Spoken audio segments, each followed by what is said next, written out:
Hello बच्चों, मैं doctor Sunita Nandal कक्षा 10th के काव्य खंड में कविता लेकर आई हूँ कन्यादान, जिसके कवि हैं ऋतुराज। आज इसकी व्याख्या पढ़ेंगे। पद्यांश देखिएगा। कितना प्रामाणिक था उसका दुख, लड़की को दान में देते वक्त जैसे वही उसकी अंतिम पूंजी हो। लड़की अभी सयानी नहीं थी, अभी इतनी भोली सरल थी कि उसे सुख का आभास तो होता था, लेकिन दुख बांचना नहीं आता था। पाठिका थी वह धुंधले प्रकाश की, कुछ तुकों और कुछ लयबद्ध पंक्तियों की। फिर देखिएगा, कितना प्रामाणिक था उसका दुख, लड़की को दान में देते वक्त जैसे वही उसकी अंतिम पूंजी हो।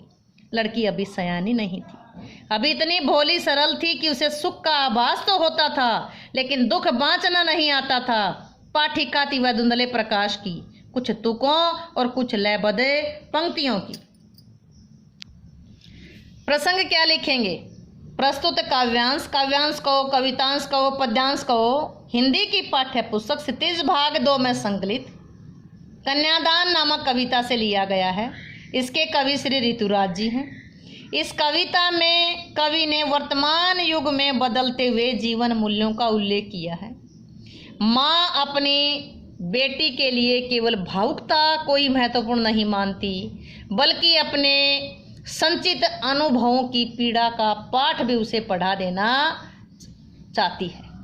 वह उसे भावी जीवन के यथार्थ के विषय में भी बताती है कि वास्तविकता क्या होती है।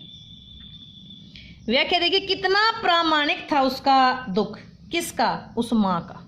उस माँ का दुख। प्रामाणिक का मतलब कितना स्वाभाविक था, कितना यथार्थ था, कितना रियल था, कितना असली था। उस माँ का दुख कितना स्वाभाविक था।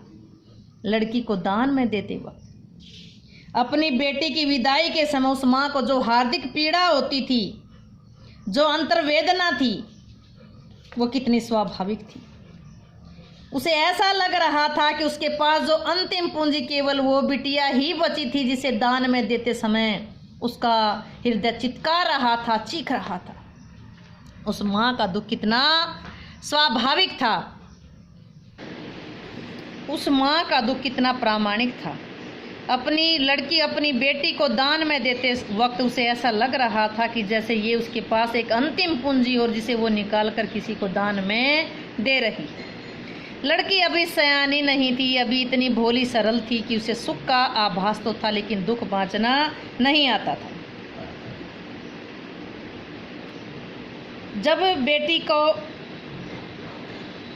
को दान में देती है तो उस माँ के स्वयं ही उद्गार फूट पड़ते हैं और क्या कहती है कि मेरी बेटी अभी सयानी नहीं हुई है, वो इतनी भोली है, इतनी सरल है कि उसे सुख का तो पता है, लेकिन उसे दुख परखना नहीं आता है। माँ क्या कहती है कि मेरी बेटी अभी सयानी नहीं है, इतनी भोली है, इतनी सरल है, उसे सुख का तो आभास है, लेकिन उसे दुख परखना नहीं आता है। पाठिका थी वह धुंधले प्रकाश की, कुछ तुकों और कुछ लयबद्ध पंक्तियों की। वह तो विवाह के सुखों की काल्पनिक इच्छा में जी रही थी। वह तो विवाह के काल्पनिक सुखों की इच्छा में जी रही थी, जो उसे पता ही नहीं था, स्पष्ट थी। वह तुकों और लयबद्ध पंक्तियों को सरलता से, सहजता से पढ़ना जानती थी। वो तो कुछ तुक और कुछ लयबद्ध पंक्तियों को सरलता से, सहजता से पढ़ना जानती थी। वो धुंधले प्रकाश की पाठिका थी। वो तो बेटी ससुराल में सहज सुख की कल्पना कर रही थी, जो अस्पष्ट थी। वह ससुराल की कठिनाइयों से परिचित नहीं थी। फिर देखिएगा, उस माँ का दुख कितना वास्तविक था, कितना स्वाभाविक था। जब अपनी बेटी को कन्यादान में देते समय उसे ऐसा लग रहा था जैसे वो बेटी ही उसकी अंतिम पूंजी। माँ कहती है कि लड़की अभी सयानी नहीं थी, कि सरल थी, भोली भाली थी। उसे सुख का तो पता था, लेकिन उसे दुख परखना नहीं आता था। उसे केवल सुख का आभास था। उसके मन में केवल काल्पनिक इच्छा थी। किसकी? सुखों की थी।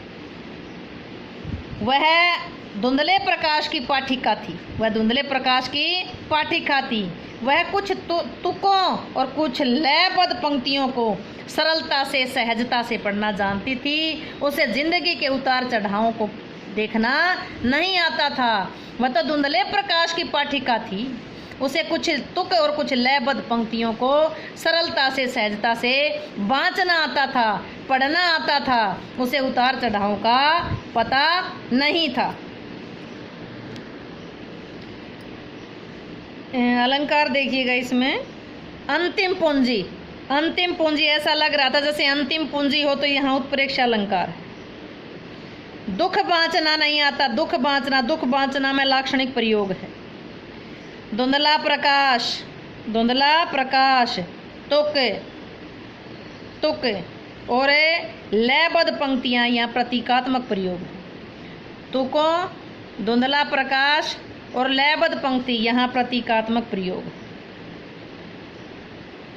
काव्य सौंदर्य देखिएगा, भाषा सरल सरस खड़ी बोली है, भाषा सरल सरस खड़ी बोली है। भावात्मक और चित्रात्मक शैली है,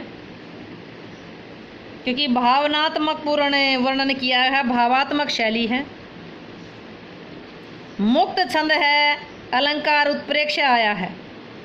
दुख बांचना में लाक्षणिक प्रयोग आया है, दुख बांचना में लाक्षणिक प्रयोग आया है। धुंधले प्रकाश, तुकों और लयबद्ध पंक्तियां, इसमें प्रतीकात्मक आया है, प्रतीकात्मक प्रयोग हुआ है। करुणा रस है, माधुर्य गुण है, दृश्य बिंब है, अभिधा शब्द शक्ति। करुणा रस है, माधुर्य गुण है, दृश्य बिंब है और अभिधा शब्द शक्ति है।